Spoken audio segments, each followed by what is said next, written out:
Hello, everyone. Thank you for joining our fifth webinar episode, Understanding Business Development Management. Today, we have a wonderful speaker, Jennifer Pastiga, with us, who will be highlighting on some key insights about business development and business development management. So, without further ado, I would like to introduce myself. I am Sarah Furkan, host of NeedSpot webinar series. I have a background in computer engineering, and I'm also a master's of innovation and entrepreneurship. With this career webinar series, I'm bringing industry experts to talk about a career role that is highly sought after every month so that you can make informed career choices. With that being said, I would like to onboard our speaker, Jennifer. Jennifer, please take it away from here.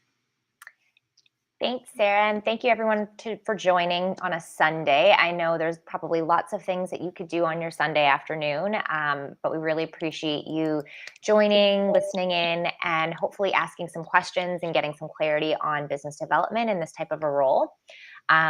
To give you a little bit of background on myself, I have a bachelor's of business administration, and I also have a master's in management and innovation and entrepreneurship.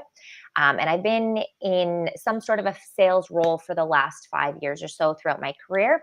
And I've really focused in on the tech sector. So I've been in tech sales in some capacity, as I mentioned, for the last 5 years.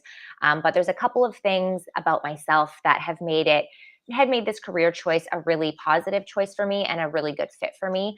I am somebody that tends to be really empathetic towards my customers, my friends, my family. I love to find solutions for people. So I love to pair the right person with the right product or the right solution. And I love building relationships with people. So this type of role has been really a great fit for me, and it's been really interesting. I think my overall interest in these roles come from the fact that I love the customer experience. I want anybody that I'm working with to have an amazing experience right from start to finish. I'm really passionate about the future of technology, about innovative solutions, and about solving problems for people in a really unique way. And I really like to think strategically, and I like to think about the long-term growth of a company. So that, from a personal side, is a little bit about myself and kind of what's drawn me to business development and sales style roles. As we get into the content, or I should say, before we get into the content, I want to ask the audience two questions. First, where you're joining from. So if you can let us know in the chat, that would be awesome. So we have an idea of where people are joining from. And the second thing that I'd love to hear from the audience and from those that have joined today is what you're hoping to get out of this conversation today. We have some topics that we're going to cover, but I want to make sure that the conversation is really tailored to what you guys are hoping to learn, what you're hoping to gain from this, so that I can share my experience with you and my insights with you in the most meaningful way. So we'll give you a second there. I'll pass it back over to Sarah, but please share those answers in the chat so we can guide the conversation accordingly.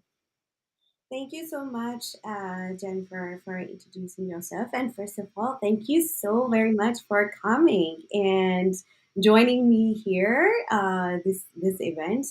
So, Jen, I had the privilege to work with you in academic settings before, and I know you're amazing. You're great, and from the customer perspective as well. But I wanted to know your journey to this role, like business development. Did you have some sort of a plan, 5 years or 10 years career plan sketched out, or it just happened with the flow? Yeah. So what I will share about my journey is I didn't exactly know the steps I was going to take along the journey, but I knew where I wanted to end up. So what I wanted to understand was, or what I should say, what my North Star was that I've always wanted to be in some sort of strategic leadership style role. Um, I felt like in order to get that, where I needed to start was in the realm of sales. I felt like I really needed to understand the customer experience and the customer journey, how they buy, why they buy, what motivates them, so that, as my career developed and I was hoping to obtain a more strategic leadership position, I would really have the customer's best interest in mind and an understanding of the customer in mind so that I could make better business decisions. So what I actually did was I started as a business development representative. And as a business development representative, my major goal was to generate leads, but it was to generate leads in a way that was really meaningful to the business. So it wasn't, hey, go out and book as many meetings as you can. It was, hey, go out and book the meetings that are going to close. So we're not going to measure, or I should say, I argued that I should not be measured on the volume, but the quality of the meetings that I was booking and the close rates. Um, Once I was booking those meetings, they were then passed on to an account executive who was responsible for closing them. But it was my job to really find the best fit customers so that that close rate then became as high as possible. I did that for about a year and a bit. And once I felt like I'd mastered that skill set. And I don't want to say mastered in the sense that there was nothing more I could have learned, but once I got to a point where I was like, okay, I think I've learned as much as I can right now and I've soaked up that information and I need to move beyond this skill set and start to cultivate another skill set. So from there, I went into an account management position where I was really focused on expanding the current customer base that we had and growing those relationships. I did that again for about a year and a bit. Um, Almost 2 years in that role. The tricky part is that role was as COVID was beginning, and so our company was hit pretty hard. I was lucky that I did not lose my job during COVID, but my role had completely shifted because of the nature of what was happening in our industry. I worked for an event technology company, and obviously all events were shut down. So it changed the dynamic of my role quite significantly, and I felt like I was not going to be able to grow any relationships for the foreseeable future because obviously nothing was happening. So I was looking for a bit of a new challenge, and so then I went into an account executive position where it was really focused on building strategic relationships and closing strategic business. And I did that with a company that built virtual reality training technology, and we sold into enterprise. So I was able to get that full spectrum and that full understanding of the sales cycle. And I did that for about 2 years. And then I most recently took on the position of director of business development for a small startup based in Quebec. We're about 30 people and we're a healthcare technology company. So I'm now back focused on lead generation, but in a very strategic capacity and building out the US portion of our business right now. Oh, Sarah, I can't hear you. I don't know if you're muted. Oh, okay. Thank you. There This you is go. this is the most popular sentence of like ever since we had pandemic. We can't hear you, and sorry, you're mute. So you have a very impressive, journey towards this career role. And I remember one time you did mention that you never had a plan to go into sales. You were not into that. Like, do you want to touch on this part very quickly before we move on to further deep dive into business development management? Yeah. So I think the comment that Sarah's referring to is I had a really bad impression of sales in general because my experience with working with salespeople through my own personal experiences, whether that was buying a vehicle, going into a Best Buy, going into a retail shop, salespeople are often paid based on the quota that they can attain. And oftentimes, and I understand, but oftentimes that means that they want to sometimes push their agenda. That was the impression that I had. Then when I got into the industry and I realized sales was going to be the function that I was going to really need to understand to get my career where I wanted it to be, I realized that, that wasn't how you needed to sell. That's just one approach to selling. And you can be a very solutions oriented seller. You can be a story seller. You can really sell things in a way that's meaningful and valuable and not pushing your agenda, but really helping somebody solve a problem. So now the way I look at sales and anything I choose to sell, it's because I really believe in the value of the product and I really believe in the problem that we can solve. So I will not work for a company or sell a product that I don't believe in. So I have to have that personal conviction in that. But that was, I really had a bad salespeople in my mind had a bad rap because I'd had so many bad experiences. But I learned very quickly that I didn't have to follow in those footsteps. So Thank you so much, Jen, for sharing this. I want to now dive into an actual conversation about business development. You see, a lot of people over here, they are either starting a new business or they are working in a corporate setting, and they are looking for, okay, now what moment, or expand their businesses. So before we could hire somebody, or before someone can become a business development manager or have a career in business development, we need to really understand Mhm. what is business development. And so that is why you and me are here today. And if you could really touch on business development, what is it basically, that would be great. Yeah, so you may hear some different definitions of it in terms of, how people word things, but when it comes down to it, business development is pursuing strategic opportunities that are going to allow for long-term growth with the company. So it's a little bit of a less transactional approach and it's a little bit more strategic in the way that you're thinking. You want to make sure that you're finding the best fit customers for your product who the sales cycle is going to be the easiest for. And you want to make sure that there's potential for those relationships to continue to grow and to continue to renew year over year. That is one thing that's really important is you don't want to have a lot of churn in your customer base. When we refer to churn, we think about um, kind of the customers that are one and done. You sell the product once, they don't continue to use it after the first year, they don't renew their contracts, those kinds of things. So it's really, when we talk about business development, we're really talking about strategic opportunities that provide long-term growth for the company and also for the client. It's always going to be a mutually beneficial relationship in order for it to be as successful as possible. Okay. So, what are those some strategies involved in business development? Could you touch on that? Yeah. So before I dive into the specifics on the business development side, I want to make sure that when we look at strategy, we talk about it from like we're talking about it from sort of a common understanding. So when I think of strategy, I think of a framework that Roger Martin uses, and it's called the Strategy Choice Cascade. And Roger Martin is a world renowned thought leader in the management space. And he talks about strategy as being really a set of interrelated choices that you have to make. And those interrelated choices are going to define what your winning aspiration is, what your North Star is, how you're going to win in order to get to that North Star, where you're going to play to make sure that that winning aspiration is hit, what capabilities you need. So what capabilities you need to be able to achieve that, and then what systems you need in place to achieve that. So when we look at business development strategies, it's going to depend on what the size of your organization, the structure of your organization, and the resources you have available to you. So you might look at partnerships as being one way to achieve your goal of expanding your customer base. You might look at um, key accounts as being strategic accounts as being one way to achieve your target revenue goals.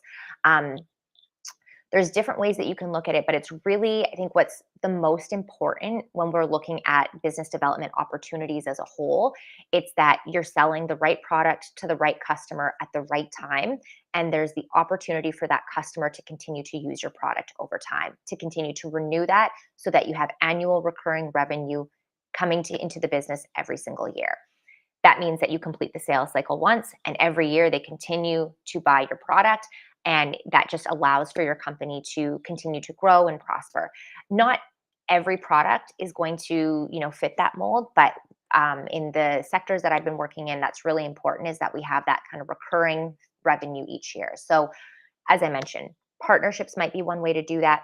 You might partner with a company who's then able to resell your product or provide your product to their network of customers. You might have very targeted outreach campaigns delivered to very strategic accounts that have large expansion opportunities within those accounts. So those might be a couple of different ways of looking at different ways that you can approach business development.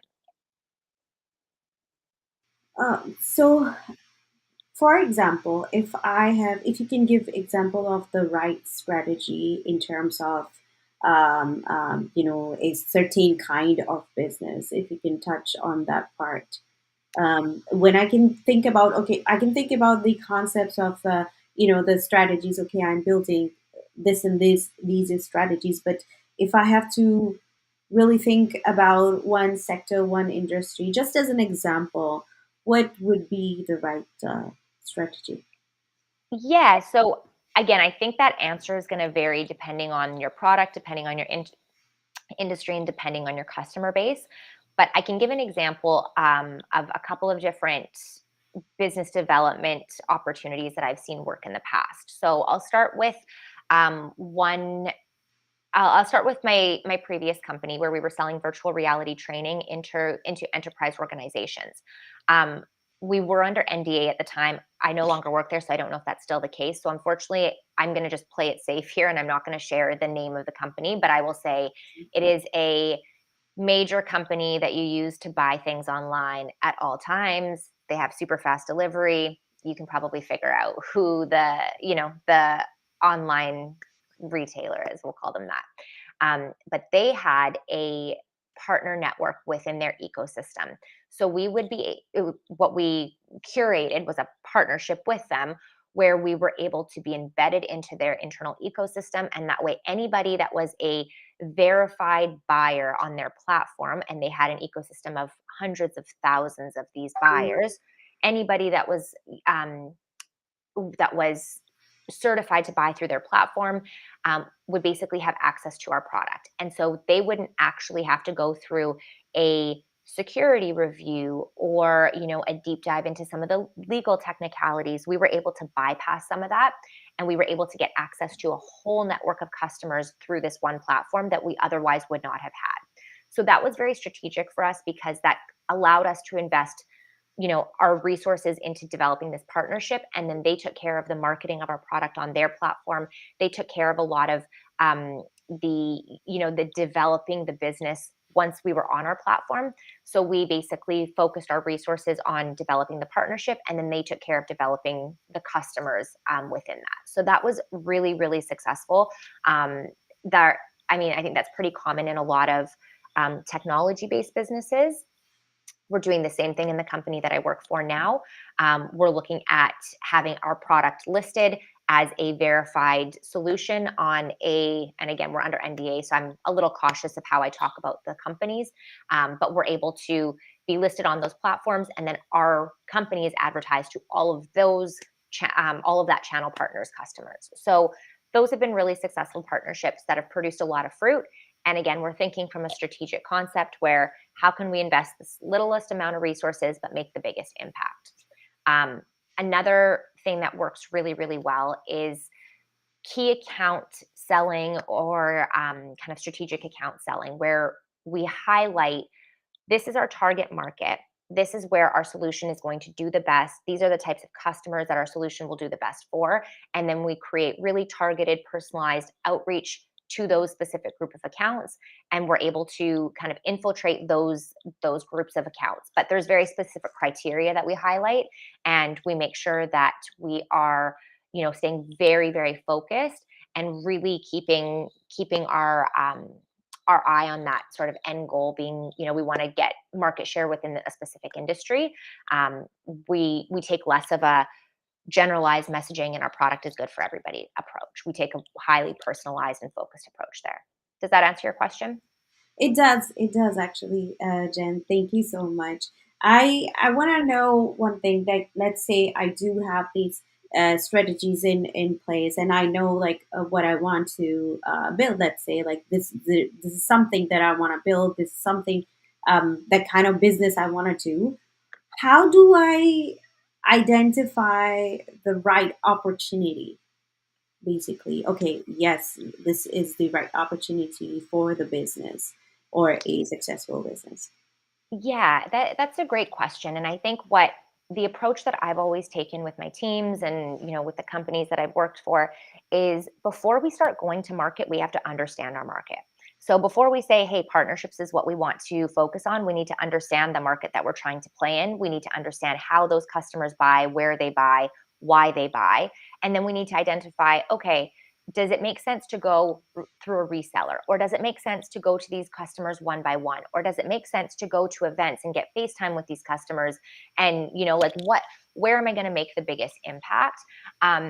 So it's really imperative that you research your market, that you understand your market, you understand why people buy, what pain points they have, how they buy, and how long it typically takes them to buy. One thing that I think has always been really interesting to me is that people will buy based on the pain that they feel, less on the benefit that you add. So if my product is viewed as only a benefit, that it's only adding a benefit, it's not reducing a pain point, the customer is less likely to buy. If the product is viewed as I'm solving a key pain point for somebody, your close rates are going to go up, your sales are going to go up. So when you're looking at, okay, what opportunity makes sense for me, you really want to identify, where does my product solve a pain? Where does my product solve a key problem for this group of people? And then you want to really target those group of people, and you want to be creative, you want to be, you want to think of, how can I reach those people in the quickest way? So let's say, Jen, I have a product, right, that I have built, and I feel like, okay, this is the pain point. I identifying opportunity, how different it is from identifying the pain point. Is it really about, how profitable, that you have identified pain points? Of course you have different ways of finding a different solution for it, but where does, like, the solution problem, this opportunity basically comes in? Is it mutually inclusive or exclusive? I'm trying to understand that this, if I have any idea about a business, how do I ensure, like, this is the right opportunity? So I think you want to analyze the market around you as well. Does anything like the product that you're creating already exist? Mhm. Does what percentage of the market do your competitors have? How are your competitors selling, and why is that working or not working? Where can you find your niche? Where can you find your moment of, I'm doing this the best and nobody else can do this the way that I'm doing it? So that's going to become your opportunity. That's going to become where you can slot yourself in. So you solve a pain point, you do it in a way that your competitors or competitor, however big your market is, cannot necessarily replicate, and you clearly understand how to get this product to market, or how your customers will buy. Does that make sense? Yeah, it does. It does. I was thinking from the perspective of many entrepreneurs as well, right? Because they want to do something that a lot of people are doing already, right? So, how do they basically turn that into an opportunity and find that key difference, Because it's not like, not always is the case that you're going to bring something very destructive and innovative that nobody else is doing, and you're the only person doing that, right? Most Totally. most of the cases, yeah, you see, most of the cases they are bringing what is already being done, and it becomes more successful than the very first option available in the market for the customers. So I think it's very important to see the points that also your customers cannot offer or are not offering, and then finding opportunity in that area as well. Yeah, you got to really think about, like, how can I set myself apart? Where am I going to be different? Is it going to be my product is totally innovative and something we've never seen before? Or is it that, no, I have a similar product, but I have a better way to deliver it to the customer? My back end is better. The way that I'm getting this out to market is better. I'm getting it out to market quicker. I can get it out to market cheaper. So your opportunities can come in many different aspects, but it's really your responsibility as the entrepreneur to do that, to do your due diligence, look at your market, understand your competitors, understand how similar products are getting to market, and figure out what do you offer that nobody else is offering within that realm. That's right. Thank you, Jen, for sharing this with us. But now I want to dive into relationship building. I know, like, when you're working, whether you are a solo entrepreneur, you have co founders, or you are working in a team setting in a corporate, right? Yeah. Um, you really have you have a plan, right? It's coming out of your mind.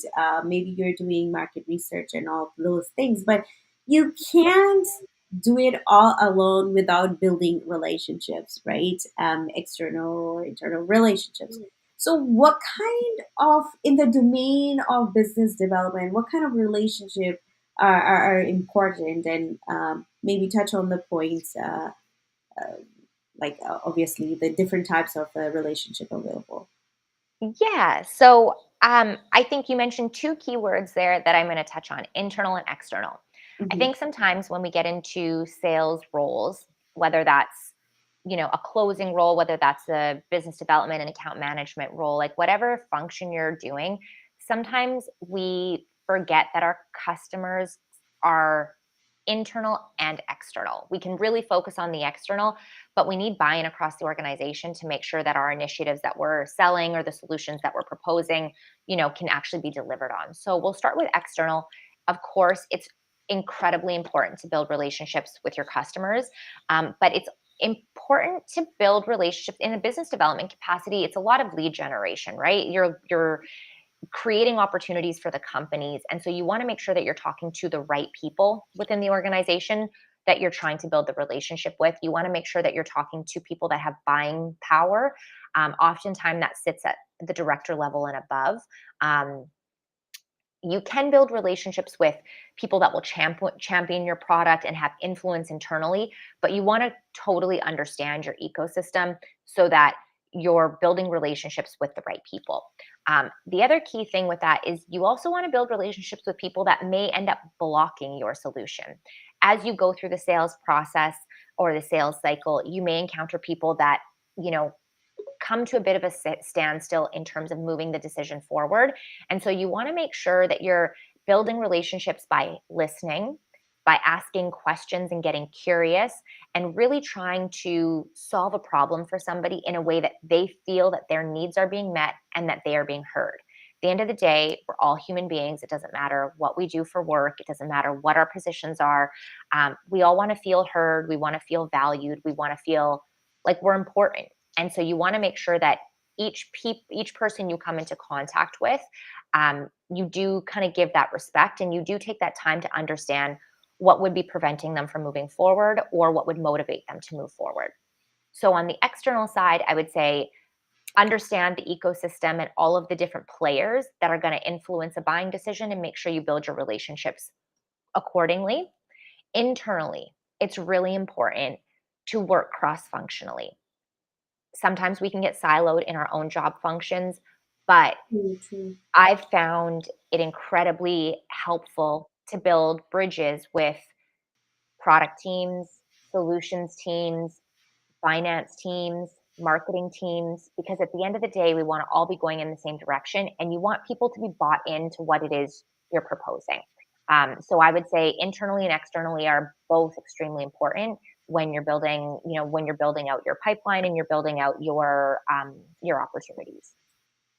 So, what one thing that just stick to my mind when you were mentioning making sure you understand that you might end up building relationship with people who might become a blocker to what you are putting out there.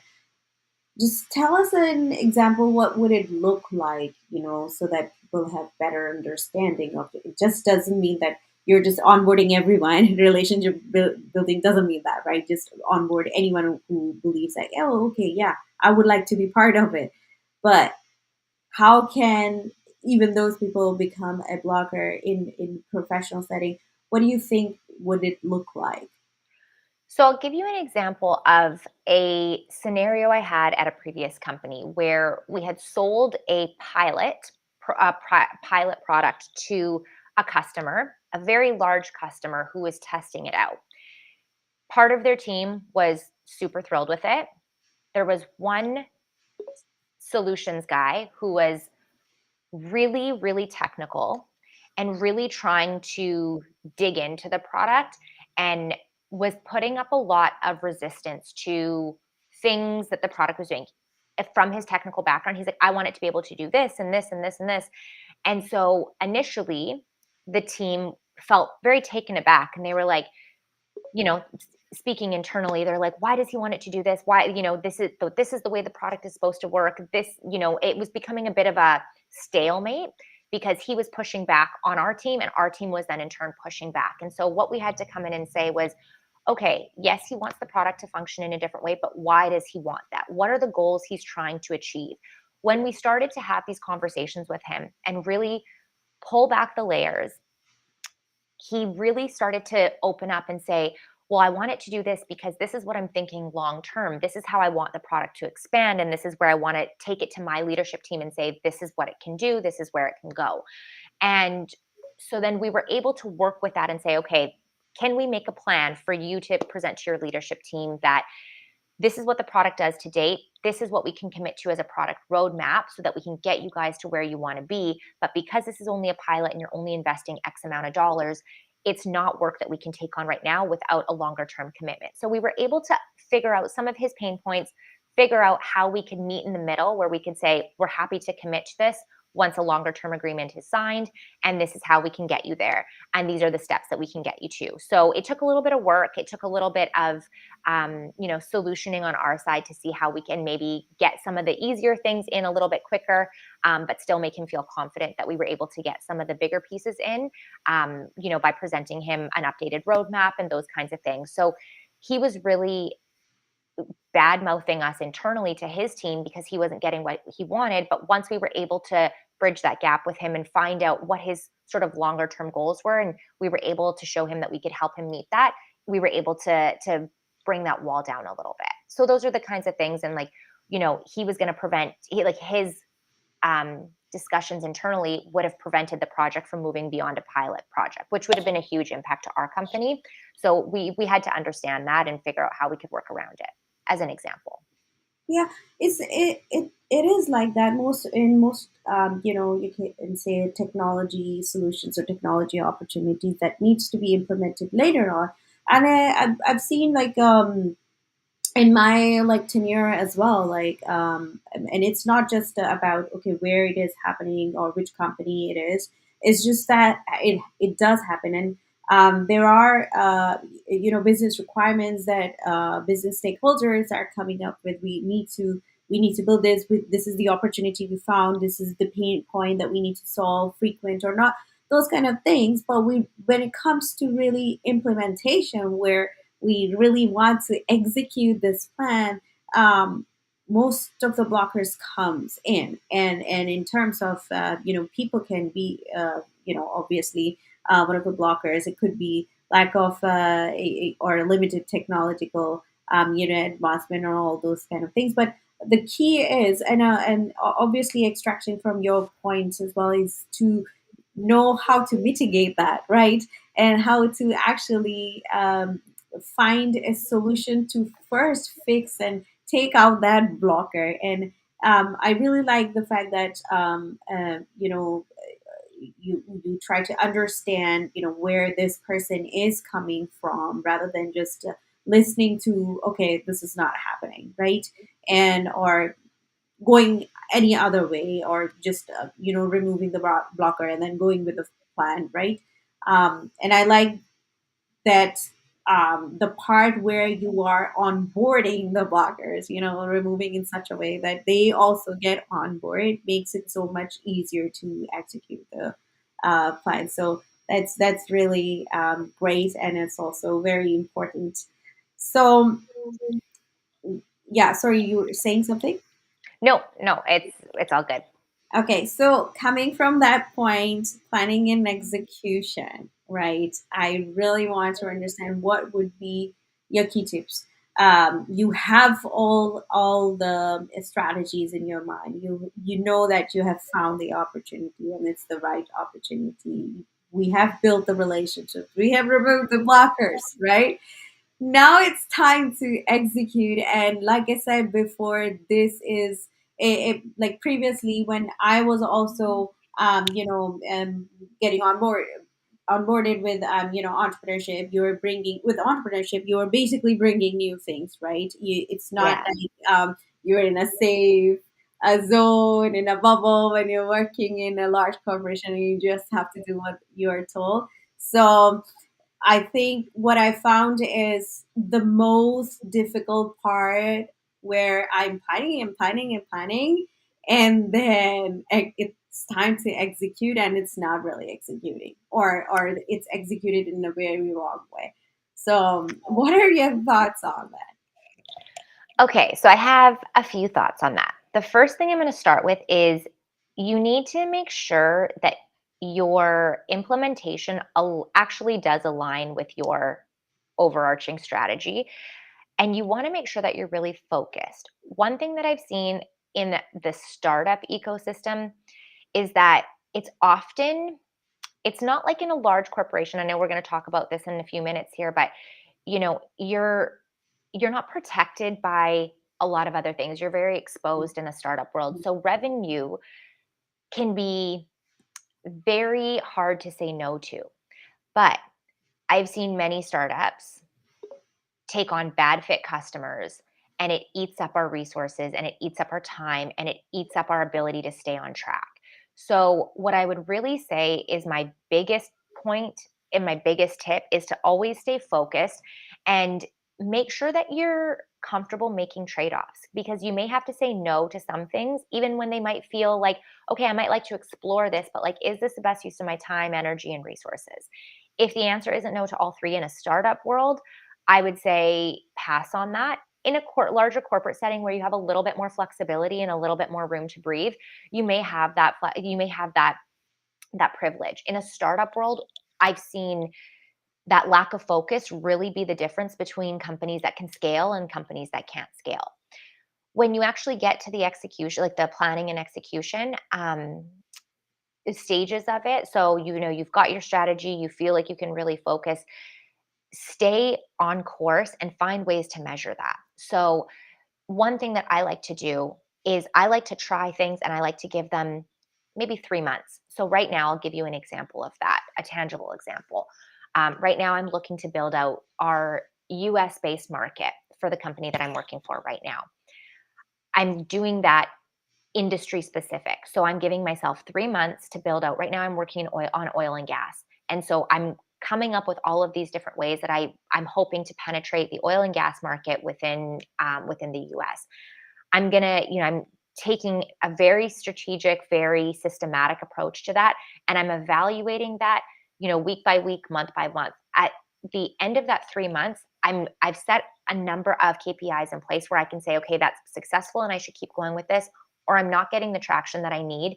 And so I need to pivot. Maybe that means I need to, exit this vertical. Maybe I need to approach different strategies within this vertical. Um, I'm, probably going to say that my answer is not going to be to abandon the vertical completely. But in a startup world, you've got to be agile and you've got to make decisions quickly and you've got to figure out your approach, measure your approach, evaluate it, and then iterate on that. So testing my approach, learning about my approach is kind of always my go-to when I'm executing on things. I see that there's a question in the chat from Matt, and it says, is planning depends on demand, or do you have a route for the development? So when some demands pop up, you act accordingly, or you have a plan to follow? So that's a great question. So Mac, if I think I'm going to paraphrase it so that I make sure that I'm understanding it correctly, but from what I understand, you're asking if an opportunity or arises or you notice the demanding shift, do you shift alongside that? Do you shift course to meet that demand? And my answer to that would be, I would look at the trade-off of what you would have to leave behind in order to meet that demand. So if it's a better opportunity and you're confident in that, I always say, like, go for it, test it, measure it, evaluate it, learn from it, and iterate on it. But I would be careful in pivoting too many times too quickly, because not every opportunity is going to be a good opportunity. So really evaluate the pivot or evaluate the opportunity, or evaluate the demand before you're about to change course, and then make that decision accordingly. But you do have to be agile. So it's about understanding your market, understanding the opportunity, and deciding what's going to be best. But knowing that there's going to be a trade off, because if you go that direction, you're going to have to leave something behind. Does that answer your question, Mac? We'll give them a moment to respond. But Sarah, did you have any other questions in terms of the planning and execution side of things? No, I think I'm good. And I would just pause for a second, and I will tell anybody who is joining, please do leave your messages. We're going to take it at the end and while we are presenting at the moment. So, okay, we got answer from Mac pretty much. So thank you, Mac, for asking this great question. And thank you so much, Jennifer, for answering um, Mac. No problem. Okay. So while we are talking a lot about startups and corporations, I want to dive into the key differences, or um, um, you know, uh, like what is the difference between the startups and corporate in the domain of business development? So, oh, no worries, Mac.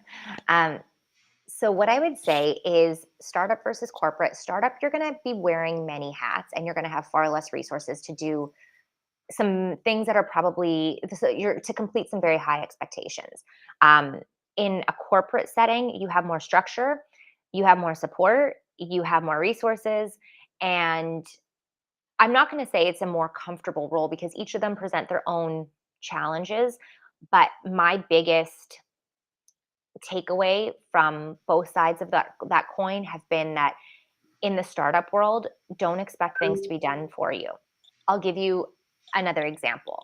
Um, I'm not going to say which company, because I don't want to, put any company on the spot here. But one of the companies that I've worked for, actually, no, what? Every single startup that I've worked for, every single one, has never had resources to onboard me, has never had materials to support the sales cycle. So I've always had to build everything from scratch. Now, that's not always been how it's been presented to me in terms of the hiring process. But once I actually got on, was able to look under the hood, it was very clear that there was a lot of pieces missing that needed to be created. So not only is my expectation to, hit a certain revenue target, but I also have to build all of the things that are going to help me do that. Um, Sometimes I have some support from other departments in terms of, hey, can you help me with this? But more often than not, it's me building things on my own. It's me figuring out what needs to be done and doing it. That's the biggest thing in a startup world. What I love about that is that you have the opportunity to be creative. You have the opportunity to be autonomous, um, to build your own success, and to try different things, because it's not already there built for you. So nobody's saying, hey, this is tried and tested and this is what works. They're saying, we've tried a few things, we haven't had success. So, like, have at her, figure it out. So that can be really fun. That can also be really challenging and really stressful, especially if you have targets that you need to hit quickly. If you're an entrepreneur, you're going to be building all of the stuff yourself, anyways. At least in the interim. So you wear a lot of different hats in a startup world. In a corporate setting, in a business development setting, you're a lot more structured. um, you often have more support from other departments that can help build up the initiatives that you're going after, and you have a larger ecosystem to pull from. So the company you work for might already have name value. So just reaching out to somebody on LinkedIn and saying, hey, I work for Amazon or Google or something like that, that already is a foot in the door. Whereas in a startup world, you have to build that credibility, you have to build that understanding within the market. So those are a couple of the key differences. In terms of, do I have a preference, one or the other? I think for me, startup has been more challenging, but it's been more rewarding. So I do appreciate that startup landscape, and you get to see what's so cool about startup or being in an entrepreneur yourself is like you see the fruits of your labor right away. You know what I mean? You see what True. you're doing have a tangible impact right away. So, I build a new sales deck, I take somebody through a new sales pitch and it resonates. Amazing. Okay, I see that's working. That's moving somebody through the next step. You know what I mean? Whereas in a corporation, you might be a little bit more removed from those results. That's true. Like when I'm working in a corporate setting, right, I have always been doing, juggling between like the full time 9 to 5 jobs, and then also doing side projects on this my spare time. And I 100% agree on the part where you have so much stress maybe when you're working at startup because you have less resources, less time maybe, but the amount of experience and the amount of knowledge that you get, and that rewarding piece where you actually see, oh, I have done so much and this is the result, versus when you're working in a corporate, in a very, and most of the time it's a large group of people, and from different departments, different stakeholders. You don't really have that kind of freedom to drive, let's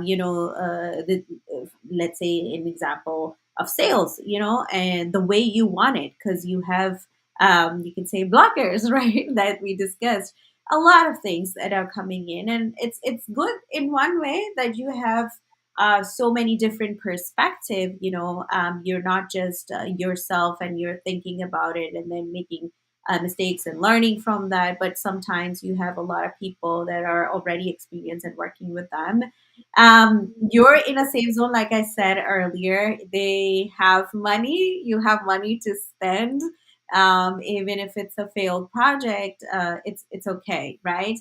But that's not what you have.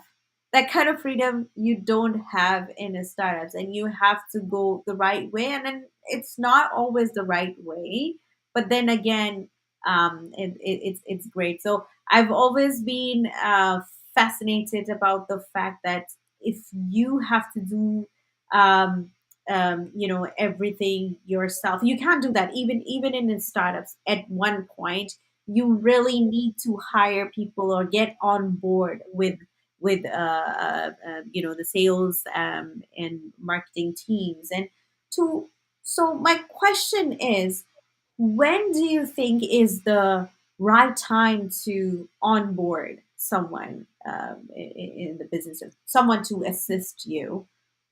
So just so that I'm clear on the question, so if I'm an entrepreneur and I own my own and I've started a company up, I own my own company, and when is the right point in that environment to hire somebody? Yes, yes. Okay.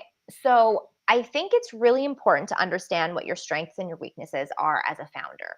Um, the founder should ultimately be the one that can tell the story for the company. The founder should be the one that can sell the company, but selling is a skill set, and that's not always every founder's skill set, especially working in the technology, like in tech.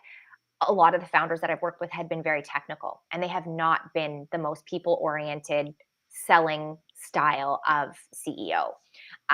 So in those cases, if I'm a technical CEO and I feel really confident in that, but I know that I'm weaker in the areas of, getting the product to market, talking about the product, selling the product, they should always be able to tell the story of the product, but maybe they don't have the finesse of understanding how to take a customer through the sales cycle completely.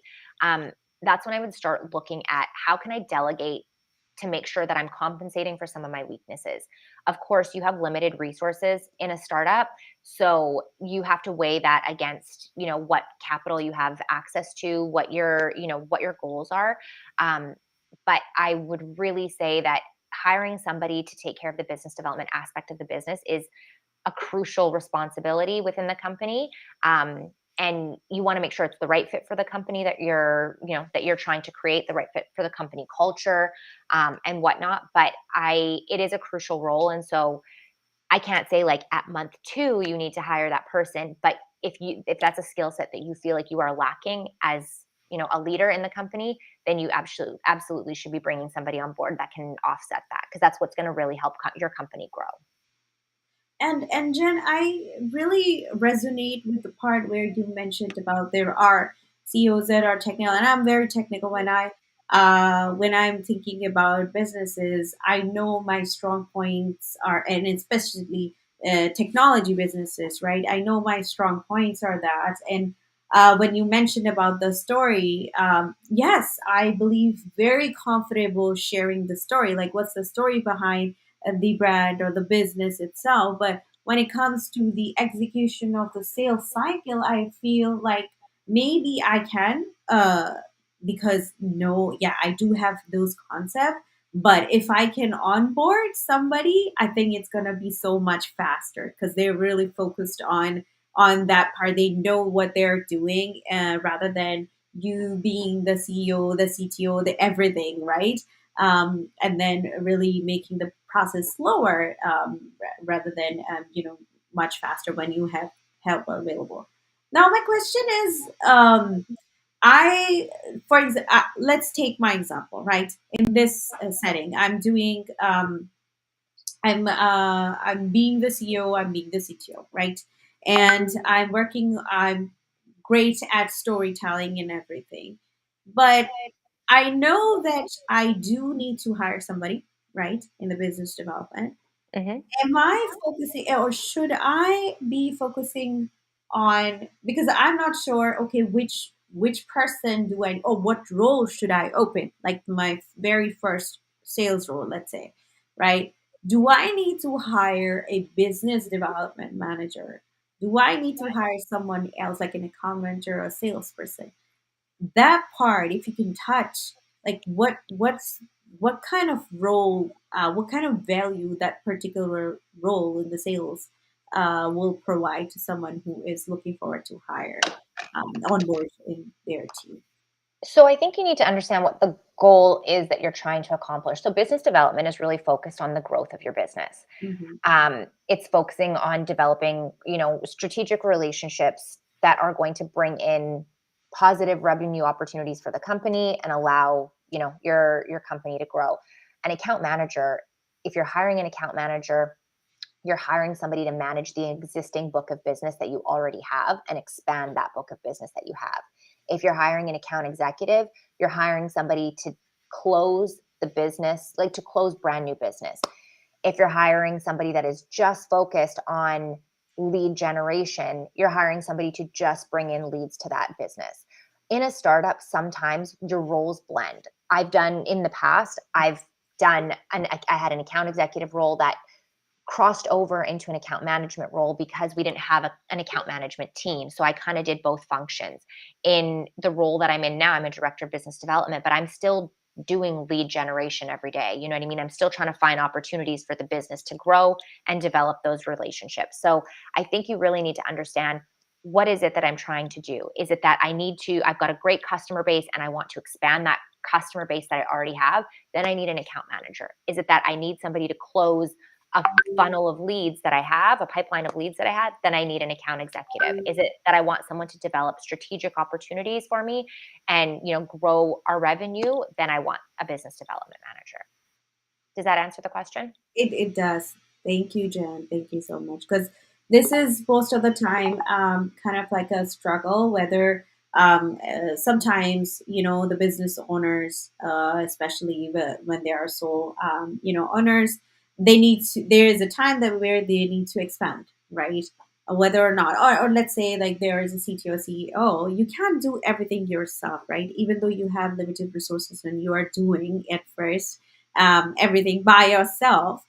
The first question there was, okay, what's the next, role that we need to open in our company, so to on like bring on board people, right?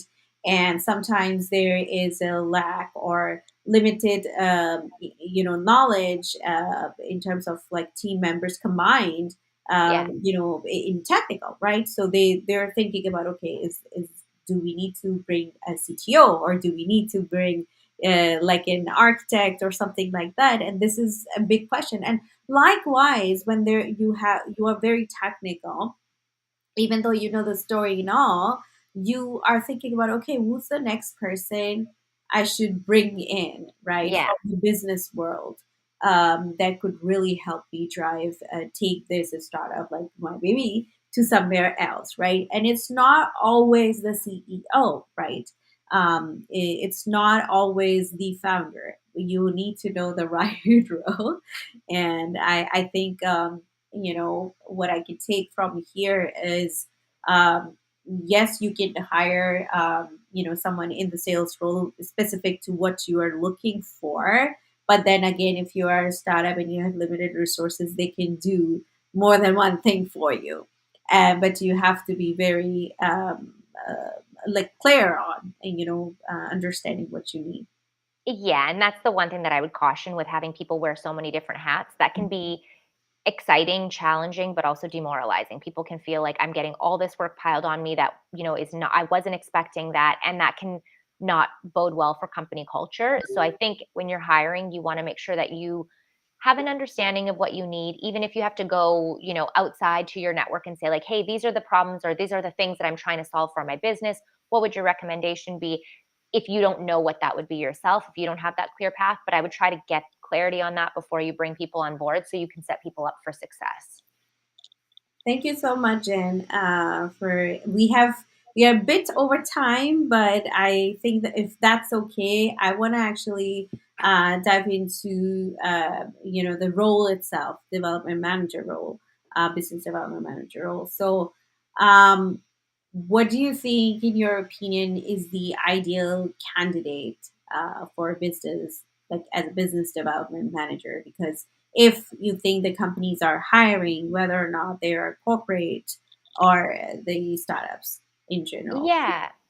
I think, whether you're going to go startup or whether you're going to go corporate, I think fundamentally you need to be somebody that is creative, somebody that is a strategic thinker, somebody that is empathetic towards the needs of the business and the needs of the market, and somebody that listens. Honestly, like sales, and I have to check myself on this all the time, but like sales should be your customer talking way more than you are talking.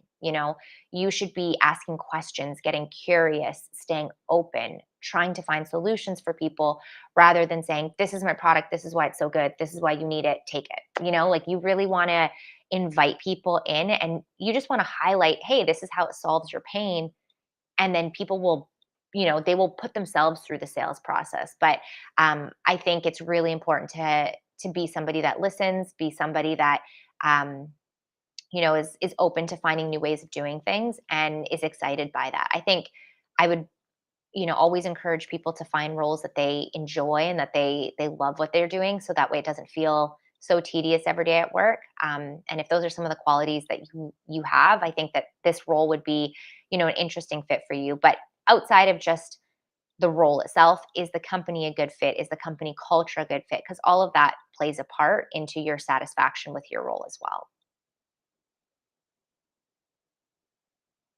Oh, I think you're on mute, Sarah.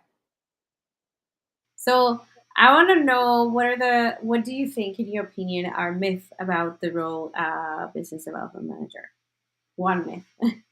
Um, that leads just come to you like that, and and I should, I say that kind of half jokingly, but in larger organizations that may be the case. You may be given a lead list, but in business development, your task is really to go out and find incredible opportunities for the company, and the name value of your company might help you get that. But I think sometimes some people want a sales job, a sales role where they are handed the business and they just have to, manage the business. I think if you're looking to go business development, you have to be that hunter personality. And, if you're expecting everything to just fall on your desk, it might be a rude awakening. That's true. Thank you so much, Jen. So I think I also want to know, from the perspective of, and you just, got into this new role from the perspective of candidate. What should what are the employers, um, looking for, like the hiring managers are looking for in terms of, you're the candidate, they were asking you something and you should know these things. Yeah, I've interviewed with a few companies before I accepted the offer for this role. What I would say the common theme between all of them was that they were looking for somebody that was self-starting and somebody that was entrepreneurial, somebody that was going to take the initiative to find their own opportunities, to build their own opportunities, and they weren't scared by that. So that's really, for a business development type role, you really want somebody that is, like I said, entrepreneurial, creative, solutions oriented. They're going to find ways to bring you to market that you might not have already thought of. That's right.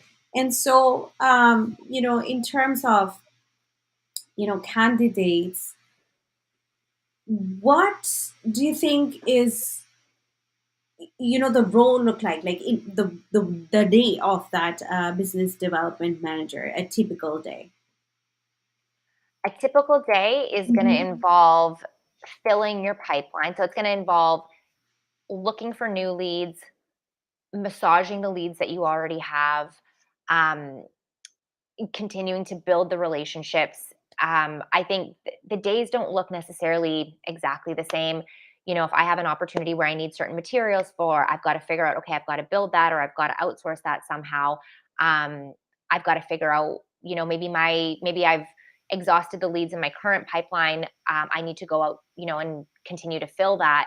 So I think realistically, my days involve generating new leads, building relationships with my existing leads, and then building the supporting materials or the supporting aspects of my opportunity or my sales cycle to make sure that they move through.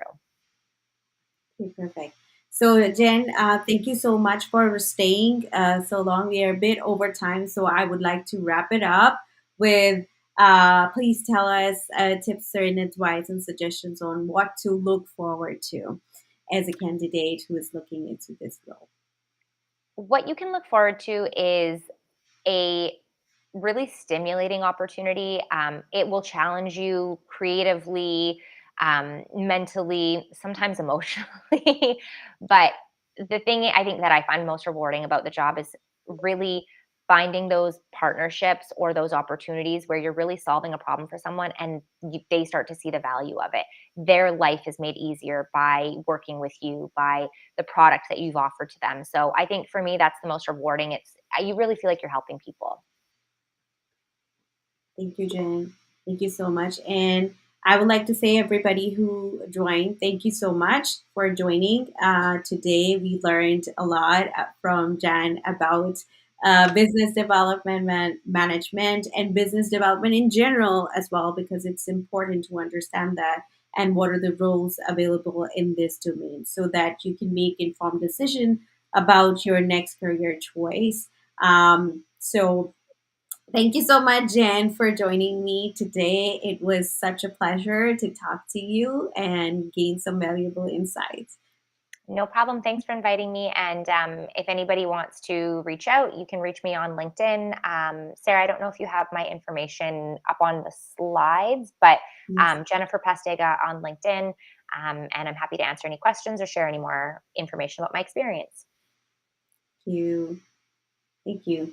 And thank you so much once again for joining, everybody. Please join NeedSpot and register yourself so that you can get next webinars and workshop invitation in your calendar. See you next time. Thank you. Bye bye.